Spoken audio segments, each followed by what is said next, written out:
ધોરણ 8 પ્રથમ સત્ર માટેની વિકાસ મૂલ્યાંકન લક્ષી અસાઇનમેન્ટ તેમાં જ આપણે ચાલુ કરી છે પ્રશ્ન 1 નું પ્રકરણ 1 અને તેમાં આજે આપણે દેખવાના છે પ્રશ્ન એનો સવાલ 1 કે 3/4 ગુણ્યા 1 એકદમ ઇઝી છે ધોરણ 8 નો આ સવાલ કે કોઈપણ સંખ્યાનો ગુણાકાર જો તમે 1 સાથે કરો તો જવાબ શું આવે તે સંખ્યા પોતે એટલે કે 3/4 અહીં બેઠું આવવાનું છે। તો આ સિમ્પલ સવાલ છે તેનો જવાબ પણ સિમ્પલ છે। હવે બીજો સવાલ છે તમારો -3/4 વત્તા 3/4 બીજો સવાલ છે આપણો -3/4 વત્તા 3/4 તો હવે આમાં થાય છે શું દેખો અહીં આગળ કે માઇનસ પ્લસ શું થાય માઇનસ તો તમે પહેલાં કૌંસની બહાર કરો -3/4 વત્તા 3/4 હવે આપણા નિયમો છે માઇનસ પ્લસ શું થાય માઇનસ થાય તો 3/4 માંથી 3/4 જાય 3/4 માંથી 3/4 જાય તો કેટલા રહે છે એટલે 0 રહે બરાબર। હવે આપણે કરવા જઈએ આ ત્રીજો દાખલો 2/3 मतलब देखिए आ तीजो दाखलो 2/3 वत्ता 3/5 बराबर 3/5 वत्ता 2/3 ए समय संख्याना सरवाळा विषे खाली जग्या गुणधर्म दर्शावे छे। तो बघा देखो तमने क्रमनी अदला बदली थाय छे ने तो क्रमनो गुणधर्म दर्शावे कयो क्रमनो गुणधर्म दर्शावे छे। पछी -1 गुणांक 2/5 ने p/q स्वरूपमां खाली जग्या लखाय p/q स्वरूप એટલે p/q स्वरूप તેને કહેવાય। तो त्या खाली जग्या लखाय तो शू लखाय तेने देखो आप लखीए पहला तो रकम लखी लीए अपने रकम कही है चौथानी माइनस कौंसमां -1 गुणांक 2/5 હવે ધ્યાન આપો આનું શું કરવાનું તમારે સાદી રીતે કે માઇનસ ને માઇનસ બેઠું રહેવા દેવાનું પછી 5 ગુણ્યા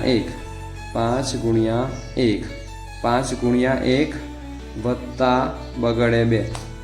બગડે 2 ને આખાના છેદમાં કેટલા 5 હવે દેખો શું આવ્યું माइनसना माइनस बैठा 5 × 5 वत्ता 2 5 × 5 वत्ता 2 तो 5 × 5 वत्ता 2 छेदमा 5 हवे आ माइनस है અને આપણે કૌંસમાં એમ કરીને આવીને લખજો બરાબર છે એટલે માઇનસ 12 જતું રહે માઇનસ આયરું 12 જતું રહે। હવે અહીં ધ્યાન આપો ચાલો 5 વત્તા 2 કેટલા થયા 5 વત્તા 2 કેટલા થયા 7 તો કે 7/5 ने आगे माइनस એટલે જવાબ આવશે તમારો -7/5 જે આવી જાય છે ચોથાનો જવાબ આવે -7/5।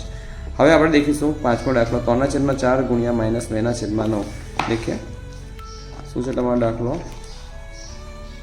3/4 ગુણ્યા -2/9 ફરીથી 3/4 गुण્યા -2/9 तो અહીં ધ્યાન આપો 3/4 तो કે સાદી ભાષામાં બકા પહેલાં છેદને આપણે અહીં વાત કરીએ 3/4 ગુણ્યા આ 2 છે પણ માઇનસ છે અહીં સાથે લખી દે એક કામ કરીએ ચાલો 3 ગુણ્યા -2 છેદમાં 4 ગુણ્યા 9 ઓકે આ માઇનસ રહેશે અહીં આગળ 2 ગુણ્યા 1 2 × 2 2 2 4 2 ગયા 2 ગયા પણ માઇનસ રહેશે ને તે -1 સાથે જતું રહેશે બરાબર 3 તાલી 9 3 1 3 3 ગયા વધ્યું શું 1 નું આ માઇનસ તેની સાથે જતું રહેશે -1 ને આ 2 તો કે 1 અહીં પણ 3 વધ્યું છે 1 પણ કેવા 1 -1 2 ગુણ્યા 3 તો 2 તાલી 6 જો વચ્ચે નિશાની ગુણાકારની છે વચ્ચે શાની છે ગુણાકારની તો કે 2 ગુણ્યા 3 તો 2 તાલી 6 તો શું આવ્યું -1/6 એનો જવાબ આવે છે જે જવાબ આપણો આવી ગયો છે પાંચમા જવાબ શું આવે -1/6। હવે આપણે આગળ દેખીએ -3.1/2 એક ખાલી જગ્યા સંખ્યા છે તો -3.1/2 સાદી ભાષામાં સમય સંખ્યા છે કઈ સંખ્યા છે સમય સંખ્યા છે ખાલી જગ્યા ગુણાકારનો તટસ્થ ઘટક છે ગુણાકારનો તટસ્થ ઘટક કોણ છે 1 વડે 1 તમે 1 ને કોઈ પણ સંખ્યા વડે ગુણો જવાબ આવે હંમેશા શું આવે તે સંખ્યા પોતે 5 ગુણ્યા 1 કરો તો 1 આવે 1000 ગુણ્યા 1 કરો તો 1000 આવે 6 ગુણ્યા 1 કરો તો 6 આવે -3000 ગુણ્યા 1 કરો તો જવાબ -3000 આવે મતલબ તે સંખ્યા પોતે જવાબ આવે 1 ને કોઈ પણ સંખ્યા સાથે ગુણો કોઈ પણ સાથે 5 × 5 6 × 6 11 × 11 1000 × 1000 22 × 22 બરાબર। ચાલો હવે આપણે આ કરીએ -3/4 ગુણ્યા -4/3 આ ઇઝી છે ધ્યાન રાખો જો એટલે રકમ લખી કરીએ આપણે આગળ 8 -3/4 ગુણ્યા -4/3 માઇનસ માઇનસ શું થાય પ્લસ થાય, માઇનસ માઇનસ પ્લસ એટલે તમે ના ઉડાઈ જ પણ અહીંથી માઇનસ માઇનસ પ્લસ અથવા આવું પણ કરો. ચાલો ધ્યાન આપો. -3 ગુણ્યા -4 આખાના છેદમાં અને 4 ગુણ્યા 3.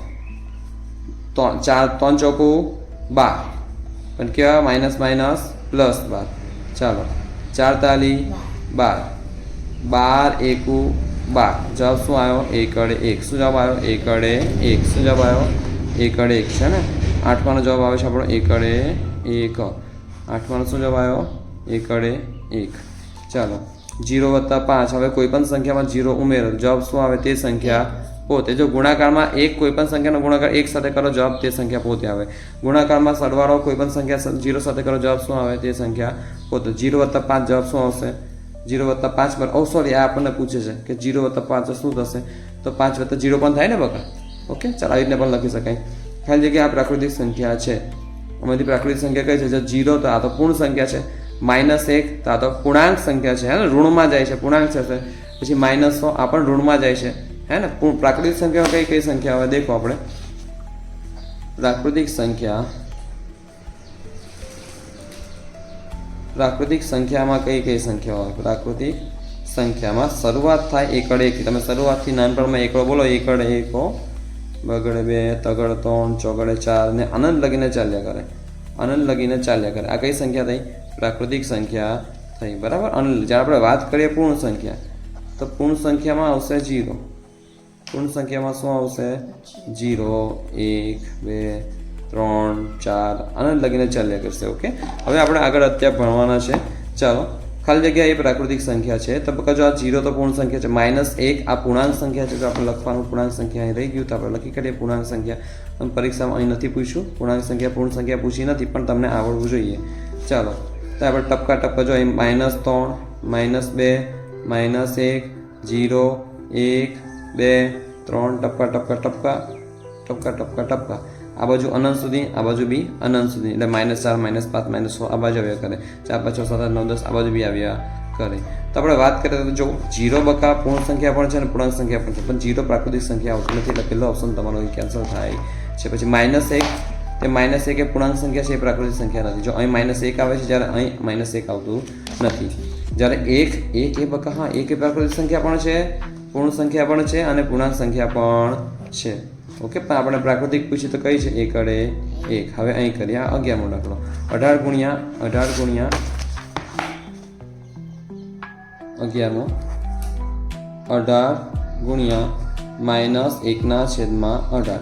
ચાલો 18 એકુ 18, 1 એકુ 1 પણ કેવાય -1. તો 11માનો આપણો જવાબ આવી ગયો છે -1. હવે આ 2/5 વત્તા 3/4 બરાબર 3/4 વત્તા 2/5 એ સમય સંખ્યાના સરળ વિશે ખાલી જગ્યાના ગુણધર્મો દર્શાવે છે. તો બકા સાદી ભાષામાં જસ્ટ ક્રમ બદલાય છે. 2/5 અહીં છે તો અહીં થઈ ગયા, 3/4 અહીં છે તો અહીં થઈ ગયા, બરાબર. તો કે ક્રમનો ગુણધર્મો. પછી આ સંખ્યાને P/Q એટલે કે P/Q સ્વરૂપમાં ખાલી જગ્યા લખાય. આપણે લખીએ કઈ સંખ્યા છે? 13મું સંખ્યા છે -1/3/7 ને P/Q સ્વરૂપમાં લખવાની છે. તો આનો કરો આની સાથે ગુણાકાર. શું કરો?